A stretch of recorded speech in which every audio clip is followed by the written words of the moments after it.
The Tibetan Mastiff is a large and powerful dog breed with ancient origins in the Himalayan region of Tibet. They were originally bred to protect livestock and property in harsh mountainous terrain.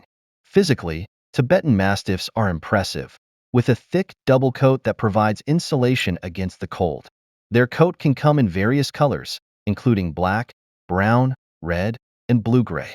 They have a distinctive mane-like ruff around their neck and shoulders, giving them a majestic appearance. In terms of temperament, Tibetan Mastiffs are known for their independence, aloofness, and strong protective instincts.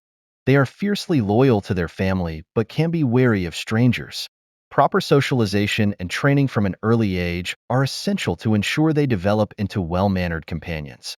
Due to their protective nature, Tibetan Mastiffs require a confident and experienced owner who can provide firm leadership. They also need plenty of space to roam and regular exercise to stay healthy and mentally stimulated. While they make devoted and loyal family pets, Tibetan Mastiffs are not the right choice for everyone. They have a strong prey drive and may not get along well with other pets, especially smaller animals. Additionally, their large size and protective instincts mean they require careful handling and supervision around children. Overall, Tibetan Mastiffs are renowned for their majestic appearance, loyalty, and protective nature, making them valued guardians and beloved companions for those who appreciate their unique characteristics.